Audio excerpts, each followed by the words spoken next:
Jadi layanan berbasis digital ini mau tidak mau, suka tidak suka, ini akan menjadi kebutuhan dan memang kewajiban bagi pemerintah.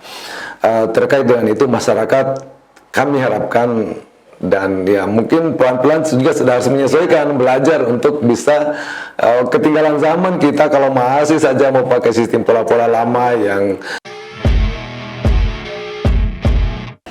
Assalamualaikum warahmatullahi wabarakatuh, pemirsa. Inilah podcast kembali hadir menyapa Anda. Dan perlu kami informasikan bahwa inilah podcast bekerja sama dengan Sultra TV. Dan seperti biasa kami akan membahas beberapa tema yang menarik atau tema yang lagi update di tengah masyarakat kita. Dan saat ini kami sudah bersama dengan Bapak Fadlil Suparman, Kadis Kominfo Kota Kendari. Kita akan banyak berdiskusi bersama beliau seperti apa progres pelayanan publik di Kota Kendari. Jadi tidak ada pilihan lain bagi pemerintah untuk bisa beradaptasi dengan memberikan pelayanan berbasis digital di tengah masyarakat. Dan kita sapa dulu tamu saya hari ini. Assalamualaikum Pak Fadlil. Waalaikumsalam warahmatullahi wabarakatuh. Dan terima kasih Pak Fadlil sudah hadir di podcast inilah Kendari yang saat ini juga kondisinya tidak begitu fit Pak ya, tapi tapi insya Allah lah ya bisa. Sudah ditunda kesekian kali jadi tidak enak kalau tidak. Oke, baik. Nah Pak Fadlil, kita lebih banyak barangkali ya berdiskusi tentang seperti apa progres pelayanan publik berbasis digital yang salah satunya ini kan sudah bagian dari visi misi pemerintah Kota Kendari, menciptakan kota layak huni berbasis teknologi informasi. Oke, nah sejauh ini Pak, bagaimana adaptasi pemerintah dari cara-cara konvensional kemudian menjadi pelayanan berbasis digital? Iya, jadi Dinas Kominfo salah satu tugas pokoknya itu adalah bagaimana membantu OPD-OPD lain dalam hal mempermudah pelayanan kepada masyarakat. Memang untuk apa istilahnya perpindahan ataupun merubah yang darinya yang manual itu ke sistem digital ini butuh waktu. Kami juga sadari itu. Ya mungkin termasuk kami juga belum siap secara utuh, secara 100%, tetapi paling tidak dari sekian banyak OPD yang ada sekarang ini itu memang diharuskan ataupun mungkin dituntut untuk bisa memberikan pelayanan berbasis digital gitu ya. Dan kita berusaha sekira semampu kami untuk bisa menunjang ataupun mendukung OPD-OPD tertentu dalam hal pelayanan ini, dalam memberikan pelayanan kepada masyarakat ya. Dan saat ini pelayanan apa saja Pak yang sudah ada di Kota Kendari? Banyak utamanya pelayanan-pelayanan yang dilaksanakan di pemerintah kelurahan, kemudian di Dinas Kependudukan Pencatatan Sipil, baik itu di Dinas Capilnya sendiri maupun di UPTD-nya, karena di situ kan ada banyak sekali layanan-layanan kependudukan. Termasuk juga dukungan-dukungan ke OPD-OPD lain, misalnya dalam hal websitenya, PTSP misalnya, penanaman modal dan pelayanan terpadu satu pintu dengan MPP-nya, mau pelayanan publiknya, itu dukungan penuh juga dari Dinas Kominfo dalam hal sistem antriannya untuk pendaftaran di mall pelayanan publik itu. Oke, baik. Nah kalau kita bicara tentang pelayanan berbasis digital itu tidak hanya aplikasinya saja Pak ya, tetapi kan ada sumber-sumber daya lain yang harus diperhitungkan. Betul. Selain sumber daya manusianya, kesiapannya, kemudian infrastrukturnya, kemudian dari sisi budgetingnya. Nah, bagaimana mengenai hal itu Pak? Ya alhamdulillah sih kami di Kominfo mungkin dengan segala keterbatasannya OPD-OPD yang menggunakan layanan itu kan mereka tidak tahu itu sampai ke dapur-dapurnya seperti itu. Mereka tahunya aplikasinya disiapkan misalnya atau websitenya kami buatkan, tetapi kan di belakangnya itu butuh orang-orang yang harus standby di situ. Kemudian dari segi prasarana juga taruhlah misalnya semua jenis layanan yang kami beri dukungan ke OPD-OPD itu dukungan untuk menjaga keamanannya, untuk prasarannya semua di Kominfo. Ya walaupun kami juga sebenarnya terbatas, tetapi alhamdulillah kita juga disupport dari Kementerian Kominfo dalam hal misalnya penyediaan servernya. Kita juga di kantor juga ada sih server fisik yang ada. Tapi yang terpenting yang kami juga jadi kendala sampai hari ini itu persoalan sumber daya manusianya. Sebenarnya sih kalau di daerah-daerah lain yang dari sisi dukungan anggarannya besar, itu tidak ada masalah. Mereka tinggal cari tenaga ahli, barangkali konsultan atau apa. Ya kalau di kami sih hanya memanfaatkan tenaga-tenaga yang ada di situ. Tapi alhamdulillah sampai hari ini juga, bahkan kemarin datang dari Nrekang, DPRD Komisi 1 Nrekang datang. Studi banding Pak ya? Ya mereka istilahnya, datang mereka juga tahu dari mana bahwa Kota Kendari sudah menerapkan itu. Ya, alhamdulillah mereka juga belajar di kita, apalagi daerah-daerah di wilayah Sulawesi Tenggara itu alhamdulillah beberapa juga sudah datang. Berarti terjawab sudah, Kota Kendari mendapatkan penghargaan Pak ya dari sisi pelayanan berbasis digital dari Kementerian Kominfo Pak ya? Kalau dari kementerian sebenarnya ini lebih kepada pendekatan kami dalam hal istilahnya kami ini terbatas dari segi prasarananya kan. Jadi alhamdulillah Kementerian Kominfo juga membuka ruang untuk itu gitu. Jadi kami pengelolaan penuh kami dipinjamkan gitu dari Kementerian Kominfo. Ya, luar biasa sekali. Kita memberikan apresiasi. Tetapi kalau bicara tentang plan berbasis digital, ini kan sebenarnya penggunanya tidak hanya internal dari pemerintah kota, kan ada SPP elektronik, ada e-budgeting dan lain sebagainya Pak. Tetapi juga kan yang harus dipikirkan bagaimana masyarakat ini bisa beradaptasi, meninggalkan pola-pola lama dan juga kembali ke plan berbasis digital. Nah, masalahnya Pak, kita kan punya karakteristik masyarakat yang berbeda-beda. Nah, bagaimana dengan hal itu? Sebenarnya masyarakat kita ini ternyata, kalau kita melihat sekitar hampir 1 tahun terakhir ini kita coba pelan-pelan mengedukasi masyarakat ya. Bukan tidak bisa sebenarnya, tergantung juga kembali ke aparat-aparat pelayanan di tingkat kelurahan ataupun di teman-teman di OPD. Memang kalau mau diikutkan maunya semuanya mau serba manual, di situ juga ada potensi hal-hal yang negatif. Memang tidak akan pernah bisa selesai. Kami selalu mendorong ya baik itu dari aparatnya maupun masyarakat untuk senantiasa menggunakan aplikasi ini. Di sini banyak sekali kemudahan-kemudahan yang harus persoalan masyarakat kita siap atau tidak siap, harus siap.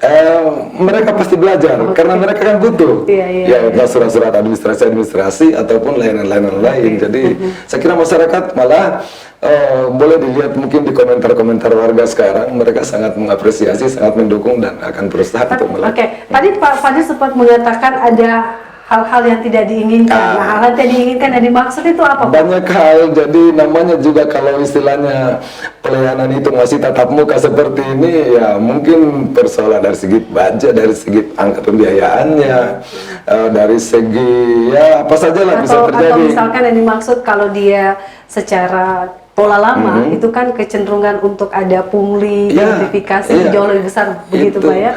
Itu yang kita justru layanan-layanan yang berbasis digital seperti ini, semangat awalnya memang menghindari kontak antara pelayan dengan yang dilayani, sehingga sudah pasti bebas biaya, 0 rupiah. Karena kan sekarang masyarakat tahu lah, contoh misalnya di pengurusan surat-surat keterangan di kelurahan. Masyarakat sekarang kan tinggal main buka di HP saja. Adminnya di kelurahan itu tinggal kalau sudah persyaratannya sudah lengkap apa semua. Jadi memang tiada ruang lagi untuk misalnya Pak Lurah atau Pak Camat. Kalau Pak Camat memang kita belum masuk secara ini tuh. Kebanyakan kalau di kelurahan karena hampir semua layanan kita yang administrasi itu putus sampai di tingkat kelurahan. Tidak ada lagi ruang untuk bermain di situ. Masyarakat sudah pasti. Apalagi masyarakat juga tidak perlu harus jauh-jauh ke kantor lurah, keluarkan biaya transportasi atau apa.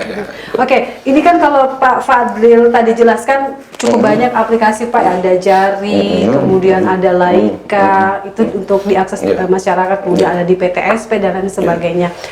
Itu kan banyak sekali. Kenapa kemudian tidakkah ada inisiatif barangkali Pak dari Kominfo untuk membuat satu portal satu portal website saja, tetapi sudah terintegrasi dengan Laika, sudah terintegrasi dengan pelayanan-pelayanan lainnya. Akhirnya masyarakat tidak harus butuh banyak aplikasi di smartphone mereka begitu, Pak. Sudah seperti itu.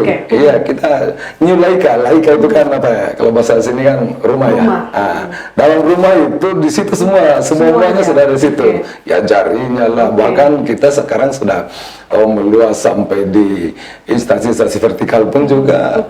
Terakhir ini kepolisian minta supaya gabung di situ juga. Padahal saya bilang, kepolisian kan punya call center berapa itu, katanya tidak efektif Pak itu call center itu. Kadang-kadang masyarakat suka main-main, tapi kalau melalui aplikasi Laika itu dia tidak bisa, karena ketika dia melapor itu akan tercatat nomor WA-nya, akan tercatat malah nicknya, karena kan masyarakat ketika masuk dia harus input kependudukannya. Jadi datanya jelas. Kan yang jadi masalah ini Pak, semua data masyarakat itu kan terekam secara digital. Artinya yang diharapkan adalah keamanan data-data masyarakat Kota Kendari. Jangan sampai misalkan ada hackers yang membobol data itu. Nah, dari sisi keamanannya gimana nih Pak? Jadi kalau untuk Laika, aplikasi New Laika ini ya, kalau kan yang di dalamnya situ semua sudah termasuk untuk sistem keamanan, insya Allah saya kira ini kami bisa pastikan bahwa itu kalau mau masuknya dari Laika ya, ini sistem keamanannya kita juga cukup bagus, berlapis malah di situ banyak hal kita bisa atur untuk mengamankan, memproteksi itu. Ya lain kalau misalnya si hacker misalnya dia masuk dari sisi lain, kan ada juga itu yang melalui, apalagi belakangan misalnya dari pendaftaran registrasi nomor kartu itu di luar kami. Tapi kalau misalnya dari sisi aplikasinya kami di pemerintah kota, utamanya di Laika ini, insya Allah itu bisa kami pastikan. Tapi tetap memberikan pelayanan secara manual Pak kepada masyarakat. Kan kalau kita melihat coverage area masyarakat kita kan masih ada yang belum terjangkau. Ya, itu bisa kembali ke masing-masing kelurahan. Kalau memang kondisinya misalnya seperti Abeli Dalam taruhlah ya, yang gangguan jaringan, atau di beberapa kelurahan yang memang kalau dia gunakan itu, ini kan kembali ke persoalan tanggung jawab Kominfo juga sebenarnya, bagaimana bisa menjangkau seluruh wilayah Kota Kendari ini dengan layanan internet. Tapi kalau misalnya terkendala dengan itu, ya kita juga masih beri toleransi bahwa untuk sistem manual, tetapi sedapat mungkin sebenarnya kita harus menggunakan digital. Bahwa misalnya itu tadi kendala-kendala sifatnya teknis begitu, itu jadi untuk evaluasi kami ke depannya. Tapi tetap ada opsi bagi masyarakat, tetapi di area yang tetap saja. Misalkan. Hanya kan begini, kadang-kadang juga kondisi itu dimanfaatkan oleh teman-teman pelayan di kelurahan untuk sebenarnya mempertahankan kondisi zona nyaman untuk tetap bisa tatap muka seperti ini. Itu yang kita berusaha kita sudah turun kontrol di masing-masing. Kita kan ada bisa pantau misalnya kelurahan A, layanannya misalnya kok rendah sekali begitu. Apa masalahnya, kami turun cek. Kebanyakan yang dimaksud rendah itu apa? Maksudnya sedikit pelayanannya yang masuk di sistem ini. Kebanyakan malah bukan persoalan bahwa di situ tidak ada jaringan, tetapi memang indikasi bahwa memang ini ada keengganan juga dari pihak pemberi layanan untuk istilahnya menggunakan aplikasi ini. Nah, ini yang kita dorong terus, jangan begitu, kita gunakan aplikasi yang ada begitu. Nah kalau kita bicara tentang layanan berbasis digital Pak, tadi Bapak mengatakan bahwa masih memberikan ruang bagi kelurahan misalkan untuk bertetapan langsung memberikan pelayanan, khusus di daerah mungkin yang sulit dijangkau oleh akses internet. Nah, sejauh ini ada data statistik Pak yang bisa diinformasikan ke masyarakat bahwa dari 400.000 penduduk Kota Kendari itu sudah berapa yang mengakses pelayanan digital? Memang sih kami di Dinas Kominfo itu ada ada sistem monitoring istilahnya. Semua jenis layanan yang di bawah pengendalian ataupun pengawasan di Diskominfo itu, dalam hal ini di e-gov, Electronic Government, di salah satu bidang di Kominfo, itu bisa kita pantau seberapa misalnya masyarakat yang sudah menggunakan layanan di Electronic Government ini. Ada data yang kita ini itu jenis masyarakat yang sudah mengakses dan ini berbagai jenis layanan sih yang ada di Kota Kendari begitu. Ini ada data Pak ya, total pengguna 43.000, kemudian yang aktif, nah laki-laki, dari seluruh jumlah penduduk Kota Kendari Pak ya, keseluruhan. Nah, tadi Pak Fadril mengatakan bahwa bisa memantau misalkan jumlah masyarakat yang mengakses Laika. Nah itu gimana? Apakah juga dalam aplikasi ini ada juga? Iya, ada. Jadi kan nanti kalau kita masuk di dashboardnya, misalnya taruhlah kita mau lihat kelurahan. Di kelurahan ini tinggal kita pilih kelurahan mana, itu bisa langsung ditahu. Oh ternyata taruh contoh kita cari misalnya Abeli, apa ini kelurahan Abeli ya. Kita cari kelurahan Abeli. Kelurahan Abeli langsung tergambar statistik berapa yang berurusan hari ini di Abeli, berapa yang selesai, berapa yang dalam proses, berapa yang ditolak karena misalnya tidak lengkap administrasinya, berkasnya, persyaratan. Ya. Karena memang ini juga namanya layanan digital begini, karena tidak ada tatap muka, tidak ada verifikasi berkas antara pelayan dengan yang dilayani, sehingga memang kami ketat dalam hal verifikasi berkas. Tapi kan berkas juga yang dimaksud itu paling ya fotokopi KTP, kartu keluarga, kayak gitu. Oke, berarti Pak bisa kita cek Pak ya masing-masing dari semua kelurahan, 65 kelurahan, termasuk juga UPTD Capil, misalnya Capil Kecamatan Mandonga ya. Nah, itu juga bisa kita cari. Sehingga kami bisa memantau begitu, termasuk juga untuk bahan evaluasi bagi kami ketika misalnya kelurahan kayak terakhir kemarin salah satu kelurahan di wilayah Kecamatan Nambo memang rendah sekali, kan tidak masuk akal masa dalam 1 bulan sama sekali tidak ada layanan, berarti ada kerja. Nah, kita turun cek apa kendalanya, ya memang satu misalnya persoalan jaringan mungkin di sana kurang bagus, kemudian alasan klasik mereka misalnya masyarakat kan berarti harus bawa HP Android. Saya bilang kalau itu sih mungkin juga bisa kita maklumi sedikit, tapi jangan semuanya karena persoalan itu. Sekarang HP Android ini bukan lagi barang yang ini sudah jadi kebutuhan lah sekarang. Anak-anak juga sekolah pakai itu ya.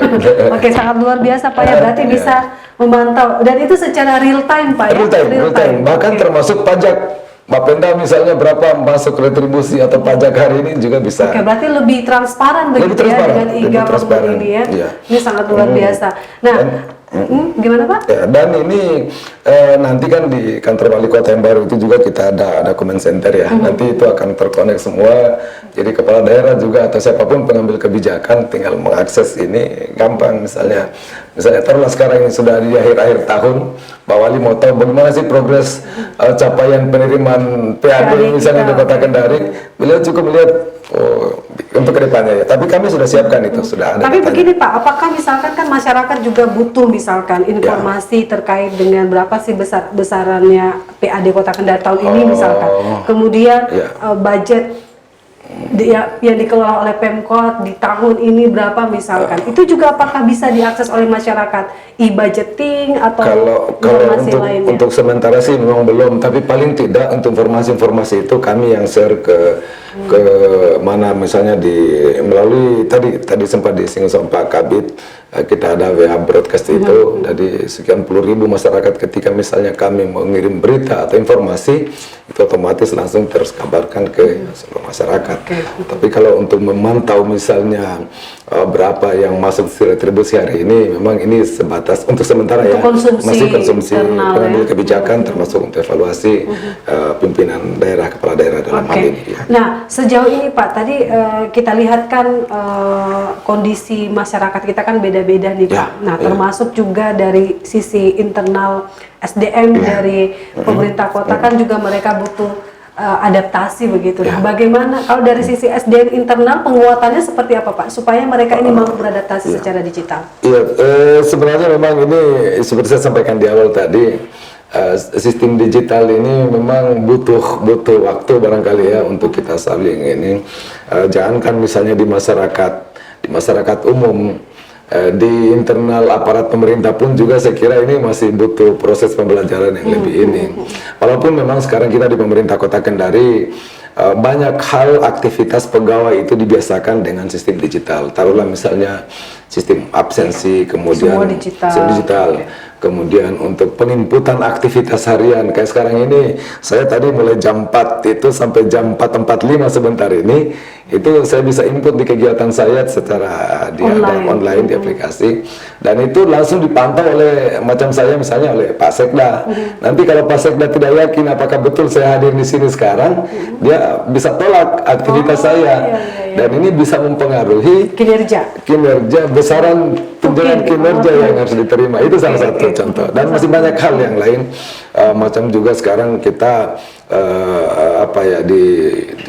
di sistem akuntabilitas kinerja kita juga membackup itu dari teman-teman, apalagi misalnya di inspektorat sistem aduan publik masyarakat itu sekarang kadang-kadang OPD tidak tahu itu, tapi informasi sudah sampai misalnya di inspektorat tinggal lanjutkan ke admin masing-masing sekretariat, masing-masing OPD, ini ada aduan masyarakat terkait ini misalnya. Tapi sejauh ini Pak, dari aduan-aduan itu yang paling banyak dikeluhkan oleh masyarakat apa Pak? Awalnya sih pelayanan di Capil, awalnya ini saya sebut saja salah satu awalnya ya.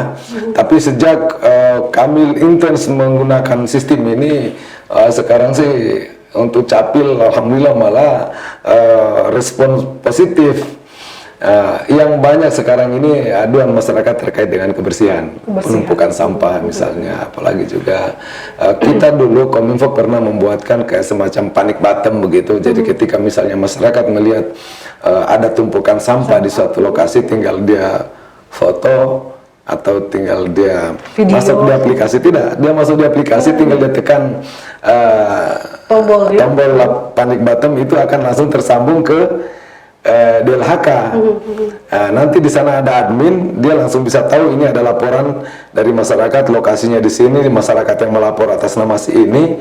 Nah, itu ada. Jadi istilahnya kami juga bisa mendukung dari sisi itu, mungkin bisa dilihat seperti apa panic button dari jadi bukan saja panic button, bukan saja pemadam atau BPBD, sampah juga kami siapkan, tergantung juga memang tinggal bagaimana mereka bisa memfungsikan itu. Oke. Nah, ini adalah salah satu contohnya Pak ya.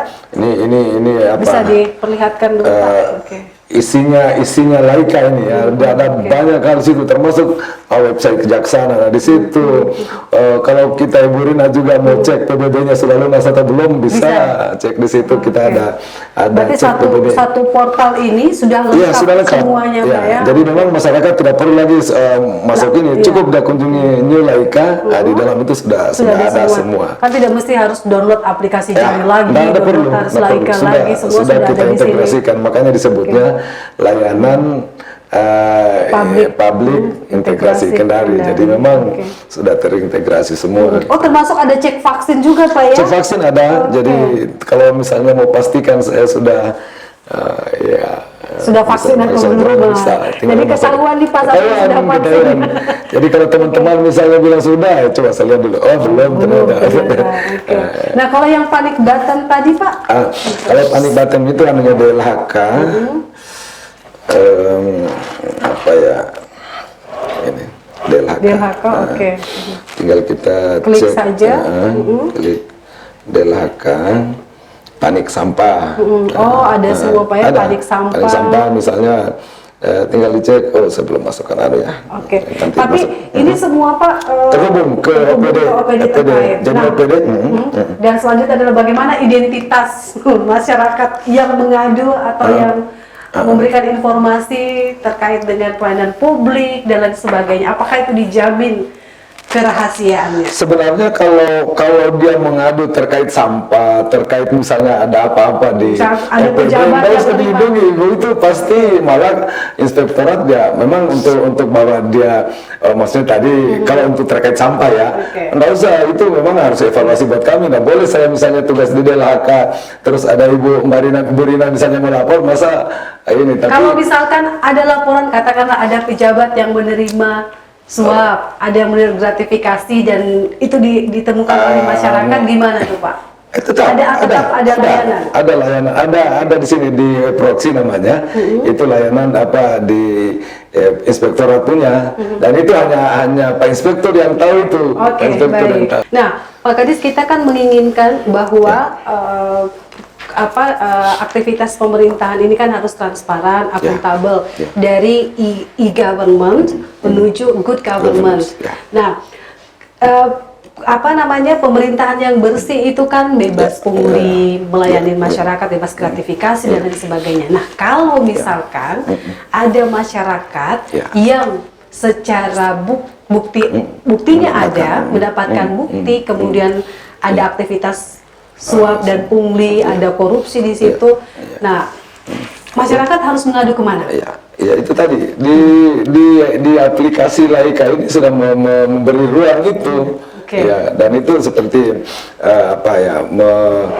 masuk di kolom di aduan tadi ini. Di Laika, ini masih bagian dari Laika, jadi semua itu ada di Laika begitu. Mungkin bisa diperlihatkan supaya masyarakat kalau ingin mengadu bisa melalui New Laika, Pak ya. New Laika, kita paham. Nah, tinggal kita masuk apakah di aduan publik, kalau publik kemudian ada APP, PBS. Ini. Jadi kalau aduan publik itu yang berhubungan dengan misalkan sampah, begitu Pak ya? Ya, artinya yang sifat umum ini ya. Ada drainase yang tersumbat, misalkan ya, begitu.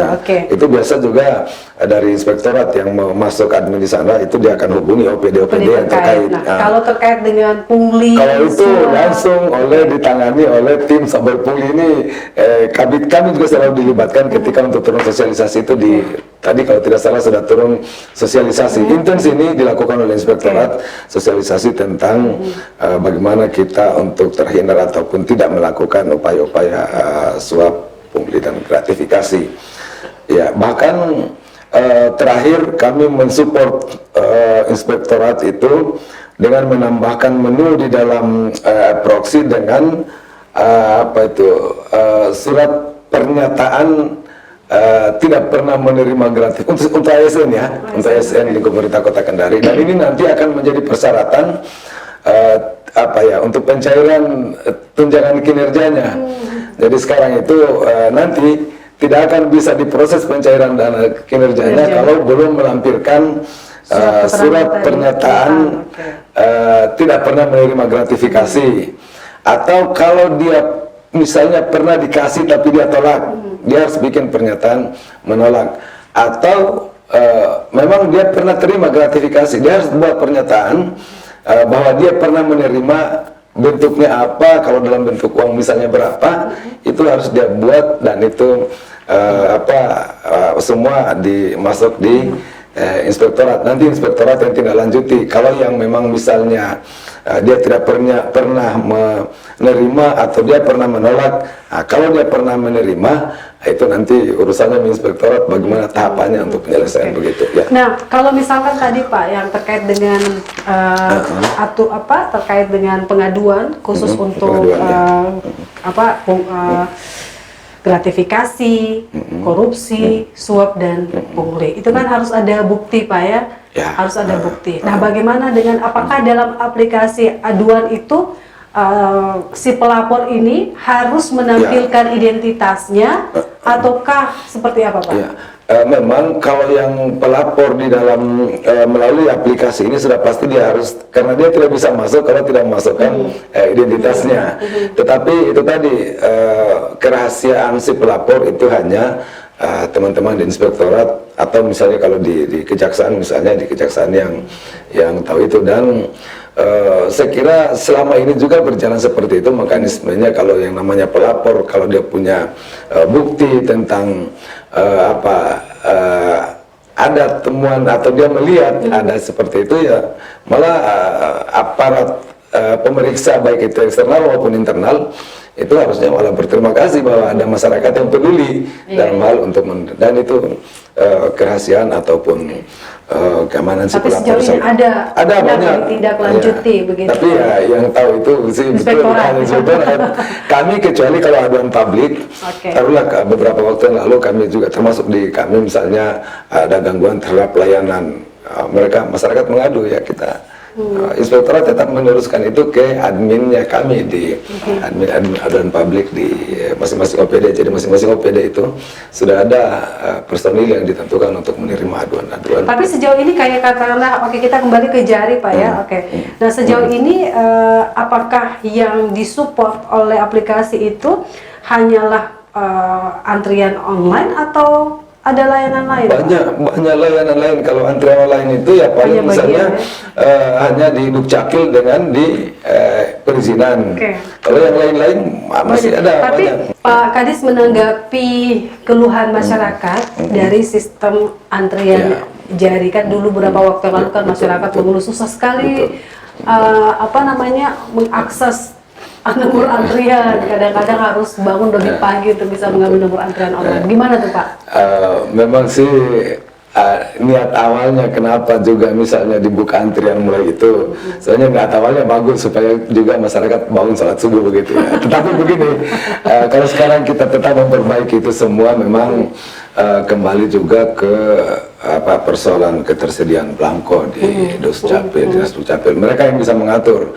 Kalau misalnya belangko tersedia cukup misalnya untuk sekian bulan ke depan, itu mereka bisa naikkan, tergantung juga dilihat di istilahnya kebutuhan masyarakat kita. Tapi untuk keadilan barangkali ataupun misalnya untuk menjaga kesehatan sampai besok lain lagi yang berurusan, ya kita dibatasi dulu untuk 100, sekarang ini 100. Tapi biasanya Capil menginformasikan ke kami bahwa oh ini belangko sekarang sudah ada, silakan mungkin dari dukungan kami dari segi layanan ditingkatkan, misalnya antriannya baru sampai di up lagi gitu ya. Tapi kan begini Pak, dalam sistem antrian online itu katakanlah masyarakat kan sudah bisa tahu nih, misalkan nomor antrian sekian. Nah kita harapkan pada saat diberlakukan nomor antrian online, masyarakat tidak menumpuk di Dukcapil. Nah itu ada informasi yang bisa diperoleh kepada untuk masyarakat, misalkan nomor antrian sekian, maka ibu bisa datang pada pukul sekian pada pukul sekian. Atau gimana Pak? Jadi di sistem antrian yang sekarang kami berlakukan di mall pelayanan publik, memang ini kan setiap jenis layanan itu ada prosedurnya, bahwa misalnya layanan A waktunya misalnya 10 menit. Sehingga ketika misalnya masyarakat mengambil nomor antrian, taruhlah misalnya saya jam 8 saya ambil nomor antrian saya misalnya 10, itu tinggal sistem bisa menghitung itu, berarti tinggal dikali misalnya 10 menit, berarti dia 100 menit kemudian. Dan itu akan berjalan terus di HP dia juga bisa memantau sekarang yang dipanggil sudah nomor antrian kesekian. Jadi kalau misalnya rumahnya dia di mana di Tenonggeu sana, ya jalan juga nanti sudah tinggal dua nomor lagi baru dia jalan. Ya, ini kan maksudnya memudahkan, dia bisa perkirakan, saya tidak perlu lama lagi menunggu di tempat pelayanan karena ada kepastian waktu bahwa sekian setengah jam lagi saya dilayani, berarti saya cepat-cepat nih ke sana gitu. Itu ada ruang itu, dan itu masuk di WA-nya si masyarakat yang artinya lebih informatif kepada masyarakat dan memberi kepastian masyarakat supaya jangan datang di sana menunggu, ternyata masih lama saya dipanggil gitu ya. Tapi kalau dari sistem ini, ya dia bisa lihat, sekarang nomor antrian 3 saya misalnya nomor antrian 6, misalnya 10 menit. Dan itu akan diberitahukan 10 menit kemudian Bapak misalnya. 10 menit kemudian silakan Bapak datang.